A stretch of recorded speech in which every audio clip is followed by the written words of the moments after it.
आज बात करेंगे बरेली रियॉट्स के मास्टरमाइंड, किंग मेकर और एक कॉन्स्पिरेसी क्लरिक की, जिसका नाम है तौकीर रजा। तौकीर रजा कहने को तो ये एक किंग मेकर कहे जाते हैं, ट्रबल मेकर भी कहे जाते हैं, पर ये सबसे ज़्यादा फेमस या इनफेमस हैं अपनी एंटी हिंदू स्पीचेस, अपनी हेट स्पीचेस के लिए और हिंदुओं के खिलाफ इनके प्रोपेगेंडा के लिए।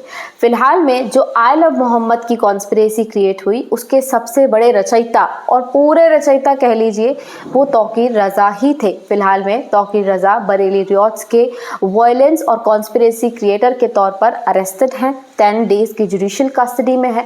पर कैसा रहा इनका इतिहास, हिंदुओं के खिलाफ इनका इतिहास कैसा रहा है और आई लव मोहम्मद की कॉन्स्पिरेसी तक ये इतिहास कैसे पहुंचा। तो तौकीर रजा ये आला हजरत के वंशज हैं, जिन्होंने बरेलवी सुन्नी ऑर्डर बनाया था और ये बरेली में रोहिलखंड में अपनी मुस्लिम यूनिटी, मुस्लिम पावर के लिए जाने जाते हैं, एज अ किंग मेकर जाने जाते हैं। पॉलिटिकल लेवल पर भी इनकी वॉइस काफ़ी ज़्यादा स्ट्रॉन्ग मानी जाती है। 1970 में तौकीर रजा का जन्म हुआ। ये अहमद रजा खान, जिन्हें आला हजरत भी कहा जाता है, जो बरेलवी सुन्नी ऑर्डर के फाउंडर थे, और इनके father Rehan Raza Khan member of legislative council Congress से रह चुके हैं। और अब इन्होंने भी बरेली में ही जो म्युनिसिपल कॉरपोरेशन के इलेक्शंस हुए थे, वहाँ से अपना पॉलिटिकल डेब्यूट किया। पर ये फेमस होना शुरू हुए या फिर इनफेमस होना शुरू हुए अपनी हेट स्पीचेस के लिए। पहली FIR इनके खिलाफ फाइल हुई थी जब इन्होंने बरेली में हिंदुओं के खिलाफ बोला था और बरेली कोतवाली में इनका नाम दर्ज किया गया था हेट स्पीच करने के लिए। पर तौकीर रजा खान का नाम एंटी हिंदूज में तब और ज़्यादा फेमस होना शुरू हुआ जब 1982 में तस्लीमा नसरीन, जो कि एक राइटर थी, बांग्लादेश में तस्लीमा नसरीन ने इस्लाम के खिलाफ लिखा था, इस्लाम के खिलाफ कुछ राइटिंग्स दी थी। और तब तौकीर रजा ने तस्लीमा नसरीन पर 5 लाख का इनाम रखा था और ये कहा था कि अगर तस्लीमा नसरीन अगर ये माफ़ी मांग लेती हैं तो ठीक है, और नहीं तो वो क्या कुछ कर सकते थे वो आप बरेली रियॉट्स से समझ लीजिए। अब ये तो इनका एंटी हिंदू स्पीच की शुरुआत हुई 2010 में।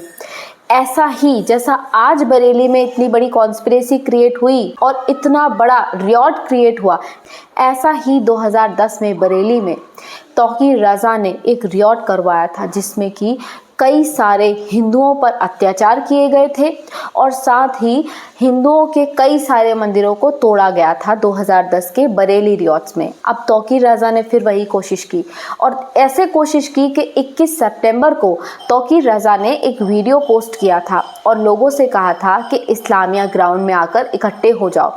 व्हाट्सएप ग्रुप के थ्रू करीबन 16,000 लोग जुड़े और इस्लामिया ग्राउंड में फ्राइडे प्रेयर के बाद में इकट्ठे हुए, जिसके बाद में बरेली में एक बहुत बड़ी हिंसा आई लव मोहम्मद के नाम पर क्रिएट हुई। इसके कॉन्स्पिरेसी क्रिएटर, रचयिता, किंग मेकर सब कुछ तौकीर रजा ही हैं। अब तौकीर रजा ने 2022 में भी ऐसा कुछ किया था। हिंदू धर्म संसद इस समय पर हुई थी और हिंदू धर्म संसद के समय पर भी तौकीर रजा ने हिंदुओं को धमकी दी थी। ये कहा था कि मेरे हिंदू भाइयों, मुझे डर लग रहा है कि अगर पूरा मुस्लिम यूथ सड़कों पर उतर आया तो आप लोगों को छुपने की जगह भी नहीं मिलेगी। ये तौकीर रजा ने कहा था। तौकीर रजा ने एक नहीं कई कॉन्स्पिरेसीज क्रिएट की हैं।